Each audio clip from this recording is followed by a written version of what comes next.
We have become dependent upon the automobile. But as great a convenience as it is, the automobile has also helped to create some of America's most difficult problems. Experts agree that to some of these problems, practical solutions must be found. And people are working on answers. Come, take a ride of the future.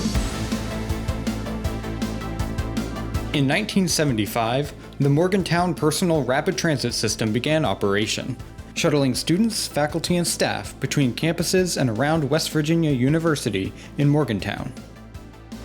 The system was unique in that it utilized small cars that traveled directly to the passenger's destination, as opposed to a bus or train which carries several passengers and makes several stops.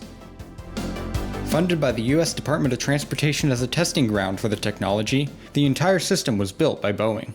The Morgantown project is the first demonstration project sponsored by the Urban Mass Transportation Administration. Its purpose is to evaluate the technological, operational, and economic feasibility of a personal rapid transit system in a real-world urban environment. My prediction is that we'll end up expanding the system to 5 stations, and it'll work very well, and it's going to be recognized as the most advanced transportation system in the world. It is. The system was and continues to be a success, carrying about 15,000 riders daily, and provided a potential new urban transportation solution to congested areas. We at Boeing expect that these systems will be utilized throughout the country in areas which have severe concentration of people and pollution problems, and will provide an alternate to the use of the automobile in these situations. The Regional Transportation Authority thought so too, as in 1990, they called for proposals from Chicagoland suburbs interested in the promotion, construction, and operation of a demonstration personal rapid transit system. 6 suburbs responded: Schaumburg, Deerfield, Lisle, Addison, Naperville, and Rosemont.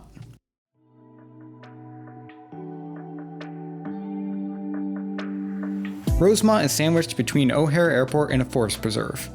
Although a large portion of the city is taken up by massive highway interchanges, it still manages to host a wide range of hotels, shops, restaurants, convention and event centers, and more. The Chicago suburbs submitted their proposal in 1991 for a 2.2-mile one-way system with 9 stations. The proposal focused on Rosemont's large amount of office, hotel, and event space that would be served by the system, claiming that this, the city's proximity to O'Hare, then the busiest airport in the world, and connections to CTA and PACE would provide substantial 24-hour demand for PRT service. The loop would serve destinations such as the Convention Center, the Rosemont CTA and PACE station, hotels, offices, and a future planned performing arts center, which is now the Rosemont Theater. The stops were closely spaced, with the largest gap between stops not even being 3/4 of a mile. The proposal also had plans for potential expansions of the initial loop. The first, named the West Expansion, would add another 1.75 miles to the system to O'Hare, providing a connection with a future metro station, now the Rosemont stop on the North Central service, and the O'Hare Airport transit system. The North Expansion was much larger and was split into 2 phases. The first phase added 2.04 miles and 3 stations up to Higgins and Devon, mainly serving offices. The second phase was more ambitious, adding 2.65 miles and 3 stations to what is now the Allstate Arena, as well as an optional 1.14-mile branch to connect with the O'Hare ATS and a proposed metro station, which is now the O'Hare transfer stop on the North Central service.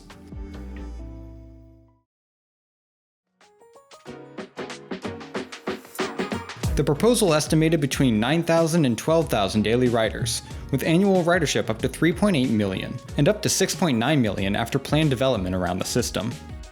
And this was just for the initial build-out. The expansions increased the proposed annual ridership up to 6 to 8 million, and up to 12.9 million after planned development around the expansions was built. For comparison, the entire PACE suburban bus system saw 15.2 million riders in 2023.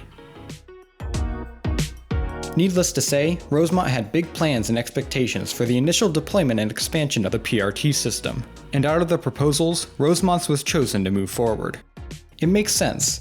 Rosemont is almost perfectly built for PRT, a large concentration of high-traffic entertainment, commercial, and office space near a huge international airport with connections to an extensive metro system, regional rail, and suburban buses, all within a relatively small area sliced by massive highways and arterials, which make walking miserable. If PRT would work anywhere in Chicagoland, it'd be here.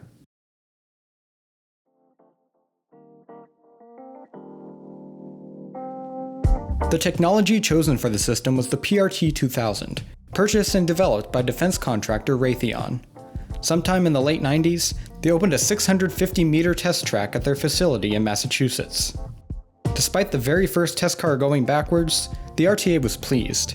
Each car could carry up to 4 people and travel up to 30 miles an hour. However, at this point, the project had already cost $22.5 million. Each car cost $270,000 to produce, and the Rosemont project's estimated cost had swelled from $40 million to $124 million. The plan had been scaled down from the original proposal, with the initial loop being changed to only having 7 stations, then 6. By 1999, the costs associated with the PRT system research became too much, and in October, Raytheon canceled the project and exited the PRT business due to financial issues. The plan was subsequently canceled by the RTA. Well, folks, here you really have it. The Science and Cultural Center now has its very own personal rapid transit system car. And if that doesn't satisfy you, you can just climb aboard and pretend it doesn't work. The purpose of this video isn't to argue whether PRT is a viable public transportation option, but advocates of PRT touted its high efficiency and speed, while critics pointed out the high cost and limited capacity. And in the case of the Rosemont system, its one-way operation limited its usefulness for certain trips.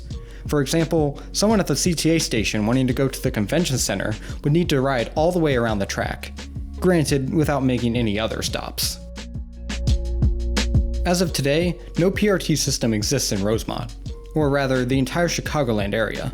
For now, the best way to get to Rosemont's attractions is by driving, rideshare, walking or biking along massive roads, or taking the free Rosemont Entertainment Circulator, a shuttle operated by Pace that serves a small portion of the proposed PRT alignment. Although not as flashy as automated personal pods zipping along elevated tracks, the Circulator served over 175,000 riders in 2023, and probably cost less than $124 million to operate.